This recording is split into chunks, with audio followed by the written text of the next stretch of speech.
বাবর ২০২৪ সালে HSC exam দেওয়ার পর অ্যাডমিশন দেওয়ার জন্য গ্রাম থেকে ঢাকা শহরে চলে আসে। সেখানে এসে দেখতে পেল অসংখ্য কোচিং সেন্টারের ব্যানার। কোনটা ছেড়ে কোনটায় ভর্তি হবে?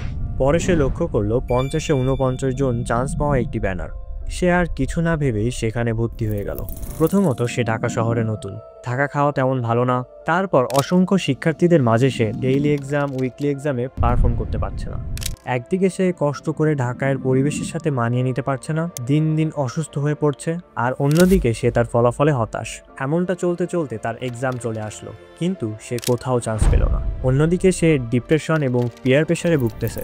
কথা হচ্ছে এরকম বাবরের মতো হাজারো স্টুডেন্টস আছে যারা চান্স পায় নাই। তাদের মধ্যে অনেকেই নিজের উপর আত্মবিশ্বাস হারিয়ে ফেলে এবং কিছু স্টুডেন্টস আত্মহত্যার পথ বেছে নেয়। এই ম্যাক্সিমাম ব্যর্থতা বা হতাশার কারণ হলো কিছু রঙিন মার্কেটিং করা কোচিং ব্যবসায়ীরা। তারা শিক্ষার্থীদের নানা মোটিভেশন, সফলতা ও স্বপ্ন দেখায়, কিন্তু মুদ্রার এক পিঠ দেখালেও অন্য পিঠটা দেখায় না। যেমন এখানে কম্পিটিশন অনেক বেশি, লিমিটেড সিট, ব্যর্থ হলে কি করতে হবে, হোয়াট টু ডু নেক্সট। তারা তো ঠিকই সফল স্টুডেন্টসদের নিয়ে গ্র্যান্ড সেলিব্রেশন করতে ব্যস্ত হয়ে যাবে, কিন্তু সেই সকল স্টুডেন্টসদের কি হবে যারা স্বপ্ন দেখেছিল বুয়েট, মেডিকেল বা ডাবি সহ অন্যান্য নামকরা বিশ্ববিদ্যালয়ে পড়বে?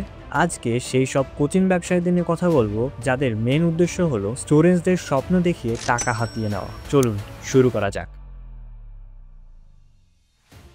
পৃথিবীতে বাংলাদেশ বা ইন্ডিয়া বাদে এমন কোনো কান্ট্রি নেই যাদের কোচিং নিয়ে এত জনপ্রিয়তা আছে। বাংলাদেশে কোচিং কালচার শুরু হয় 1990 এবং 2000 সালে বেশ কিছু কারণে, যেমন সরকারি এমনকি বেসরকারি স্কুল কলেজেও মানসম্মত শিক্ষার অভাবের কারণে, ওভারক্রাউডেড ক্লাসরুমস, শিক্ষকদের কম বেতন, ক্লাসে ঠিকমতো বোঝাতে না পারা এবং শিক্ষার্থীরা ঠিকমতো না বোঝা। কিন্তু আমার প্রশ্ন হলো, যে শিক্ষক ক্লাসরুমে পড়াতে পারে না সে কিভাবে বাইরে কোচিং সেন্টারে ভালো পড়ায়? শিক্ষার্থীরা ঠিকমতো ক্লাসরুমে না বোঝার কারণে অভিভাবকরা ভালো ব্যাখ্যা এবং পরীক্ষার প্রস্তুতির জন্য কোচিং সেন্টারের দিকে ঝুঁকেন। তখনই প্রাইভেট টিউশনের আবির্ভাব ঘটে। প্রথমে ক্লাসের পরে কেবল শিক্ষকরাই শিক্ষার্থীদের সাহায্য করতেন, কিন্তু শীঘ্রই টিউশন একটি পূর্ণাঙ্গ শিল্পে পরিণত হয়। দেশ জুড়ে কোচিং সেন্টার গড়ে উঠতে শুরু করে, ভালো ফলাফল, স্পষ্ট শিক্ষাদান এবং সবচেয়ে গুরুত্বপূর্ণভাবে বোর্ডের সাফল্যের প্রতিশ্রুতি দিয়ে। অভিভাবকরা ভয় পেয়ে থাকেন যদি তার বাচ্চা অন্যদের থেকে পিছিয়ে পড়ে, আর ভয় পাওয়ার কারণও স্বাভাবিক, কোচিং না করলে তো পাস হবে না।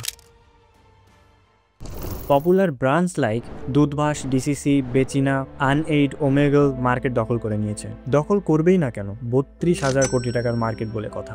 এসএসসি থেকে বিসিএস পর্যন্ত সব কিছুই কভার করানো হয় এইগুলোতে। প্রতি বছর লক্ষ লক্ষ স্টুডেন্টস তাদের এই কোর্সে ইনরোল করে এবং তারা কোটি কোটি টাকা কামায়। এই কোচিং সেন্টারগুলি উচ্চ fee, model test package, monthly payment, তাছাড়া স্পেশাল ব্যাচের নামে এক্সট্রা মানি আর্ন করে থাকে। এখানে স্টুডেন্টসদের আকৃষ্ট করা হয় সুন্দর একটি মার্কেটিং এর মাধ্যমে। সেটি হলো প্রাক্তন টপারদের সাফল্য ও লাইফস্টাইলের গল্প শুনিয়ে প্রলুব্ধ করে। কিন্তু সমস্যাটা এখানেই, এই টপারগুলো শুধুমাত্র এক্সাম ব্যাচে অংশগ্রহণ করেছিল আর না হয় টাকার জন্য বিক্রি হয়ে গেছে। ইতোমধ্যে অনেক স্কুল শিক্ষক জানতে পারেন যে তারা তাদের নিয়মিত বেতনের চেয়ে বাইরে টিউশন পড়িয়ে আরো বেশি উপার্জন করতে পারেন, তাই তারা ক্লাসে অবহেলা করেন। শিক্ষার্থীদের স্কুল সময়ের বাইরে তাদের কোচিং সেন্টারে যোগ দেওয়ার জন্য চাপ দেওয়া হয়, আর শুধুমাত্র তাদেরই বেশি অগ্রাধিকার দেওয়া হয় যারা তাদেরকে অতিরিক্ত বেতন প্রদান করে থাকেন। আমাদের দেশে ম্যাক্সিমামই কোচিং সেন্টার ভালো করায়, কারণ এটা তাদের প্রিমিয়াম সার্ভিস। কিন্তু স্কুল বা কলেজের সেই সব টিচাররা নিজেদের মন মতো পড়িয়ে চলে যান।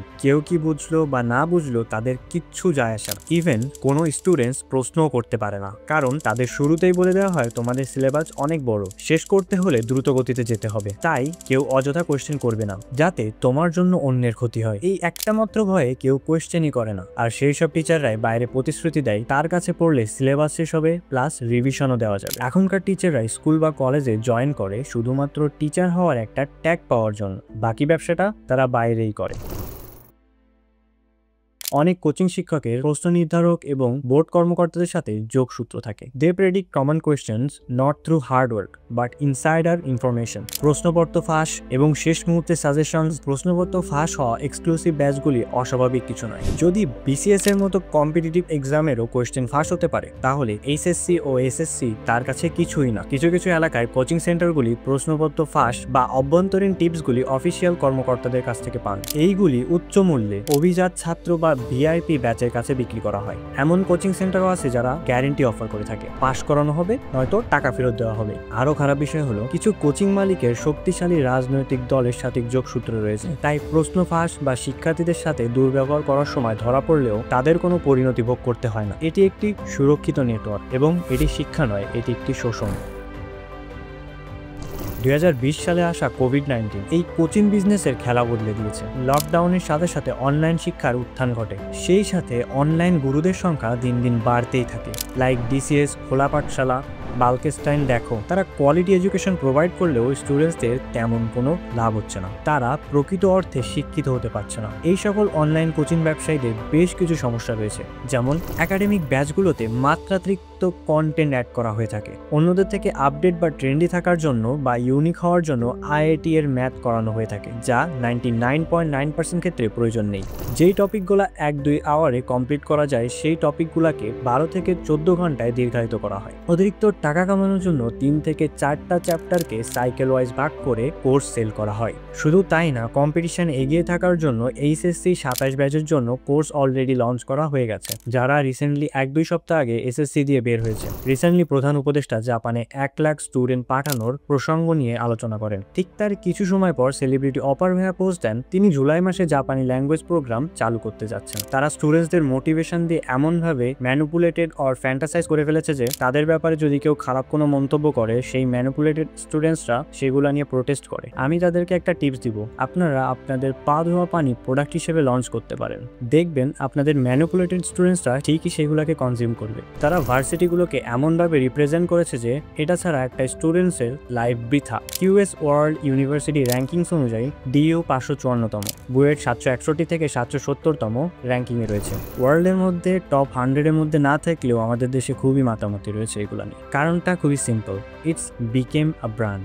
মানুষ ইঞ্জিনিয়ার হওয়ার জন্য বুয়েটে পড়ে না, বুয়েটে পড়ার জন্য ইঞ্জিনিয়ার হয়। অনলাইন টিচারদের অসভ্য ভাষার ব্যবহার, তোমরা কি নাকি অনলাইন টিচিংকে কেন্দ্র করে বই ব্যবসা শুরু করা, নিজেদের হাইপ বা পাবলিসিটি বাড়ানোর জন্য টিকটকারদের ইউজ করা, আরও নিজেদের পাবলিসিটি বাড়ানোর জন্য কিছু কোচিং ব্যবসায়ীরা 2024 সালে এইচএসসি এক্সামের আগে কিছু স্টুডেন্টসদের পক্ষ নিয়ে এক্সাম পেছানোর আন্দোলনে নামে, যার ফলে স্টুডেন্টসরা এক্সাম পেছাবে কি পেছাবে না এই দ্বিধাদ্বন্দ্বে ভুগে। যদি এক্সাম 1-2 মাস পেছাতো, আই এম ড্যাম শিওর তারা ফাইনাল প্রিপারেশন নামে একটি কোর্স লঞ্চ করত। কোচিং থেকে ডেইলি এক্সাম, উইকলি এক্সামের পরপরই রেজাল্টটা সেই স্টুডেন্টসের কাছে এবং তার প্যারেন্টসের কাছে পৌঁছে যায়। যখন সে দেখে তার রেজাল্ট প্রতিনিয়ত খারাপ হচ্ছে, কোনো ধরনের ইমপ্রুভমেন্ট করতে পারছে না, এতে সে টেনশন এবং হতাশায় ভোগে। আর বাসায় পৌঁছানোর আগে যেহেতু রেজাল্ট পৌঁছে যায়, সেহেতু বাসায় যেতে না যেতে প্যারেন্টসদের খোঁটাদায়ক কথা শুনতে হয়, যার ফলে শিক্ষার্থীরা সেখানে তাদের মনোবল হারিয়ে ফেলে। TCS doesn't care about university students. Here is the proof. Mainly মেজাজ খারাপ হয়েছে কখন জানো, এই যে খুলনা ইউনিভার্সিটির আগে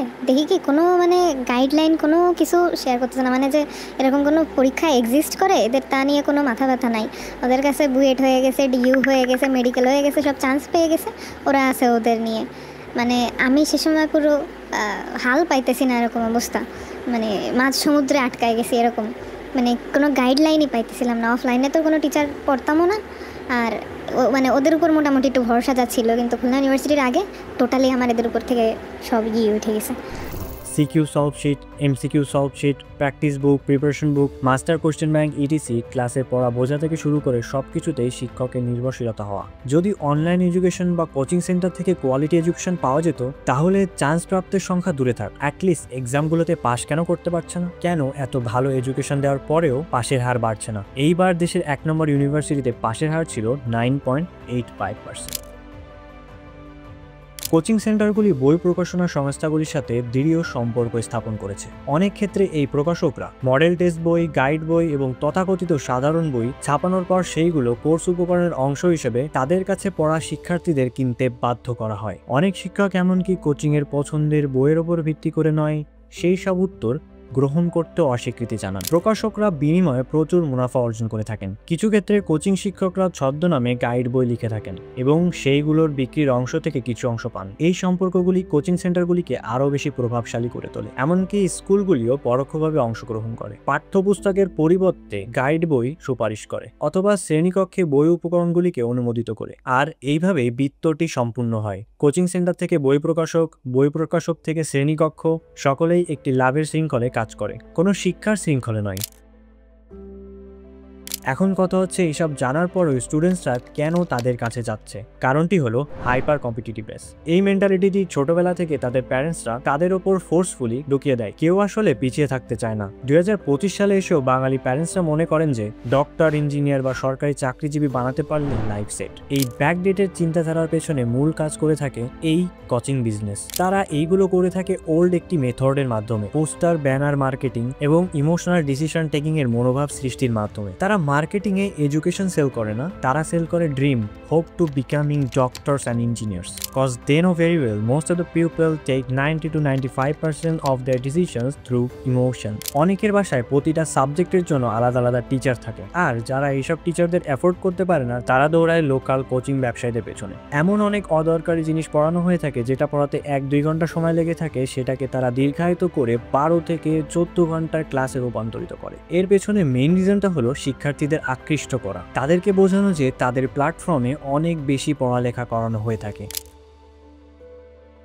প্রতি বছর হাজার হাজার তরুণ ও তরুণী শিক্ষাগত চাপের কারণে ডিপ্রেশন, অ্যাংজাইটি এবং আত্মহত্যার সম্মুখীন হয়। কোচিং কালচার তাদেরকে মেশিনে পরিণত করে। পড়াশোনা করো, মুখস্থ করো, পরীক্ষা দাও অ্যান্ড রিপিট দ্যাট সাইকেল। তাদের কথা হলো বেশি বেশি পড়াশোনা করো, বারবার আমাদের কাছে পড়তে আসো, আমাদের বড়লোক হতে সাহায্য করো, আর ভবিষ্যতে আমরা তোমাদের চাকরি না পাওয়ার কারণ হতে সাহায্য করি। মানুষ 2টা কারণে চাকরি পেয়ে থাকে, 1 soft skill, 2 hard skill. Hard skill নিয়ে অন্য একদিন কথা বলবো। আর সফট স্কিল হলো communication skill, leadership, team work, problem solving etc. প্রত্যেক বছর বুয়েট মেডিকেল ভার্সিটিতে চান্স পাচ্ছে ঠিকই, কিন্তু তারা ঠিকভাবে কমিউনিকেশন করতেই পারে না। এই কমিউনিকেশন শেখার বেস্ট টাইম হলো 14 থেকে 18 বছর বয়স। কথা হচ্ছে এই কমিউনিকেশন স্কিল ভার্সিটিতে শেখানো হয়ে থাকে প্রেজেন্টেশন দেওয়ার মাধ্যমে, বাট লোহা যখন গরম থাকে তখনই হাতুড় চালাতে হয়, তাহলে সেটি সূক্ষ্ম হয়। ঠান্ডা থাকাকালীন আপনি যতই হাতুড় মারেন না কেন, ইট ওন্ট ওয়ার্ক। সমস্যাটা আমাদের মাইন্ডসেট এবং মেন্টালিটির এবং তাদের মিসলিডিং মার্কেটিং এর। স্কুল ও কলেজে যতদিন পর্যন্ত ঠিকমতো পড়াশোনা করানো হবে না,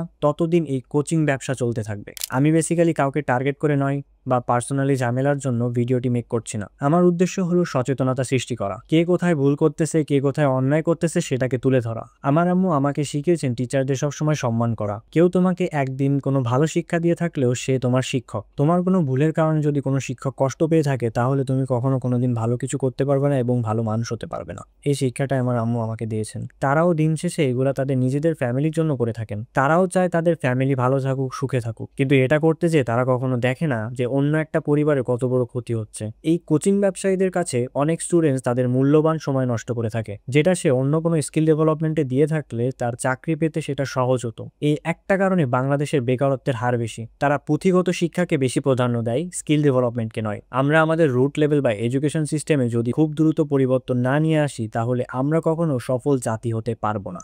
আমরা আমাদের স্কুল কলেজের শিক্ষাকে উন্নত করতে পারলেই আমরা এই কোচিং স্ক্যাম থেকে বেরিয়ে আসতে পারবো। তো আশা করি আমি জিনিসটি আপনাদেরকে বোঝাতে পেরেছি, এবং ভিডিওটি শেষ পর্যন্ত দেখার জন্য অসংখ্য ধন্যবাদ। যদি আপনাদের ভিডিওটি ভালো লেগে থাকে, লাইক, কমেন্ট, সাবস্ক্রাইব করবেন এবং পাশে থাকবেন। ধন্যবাদ।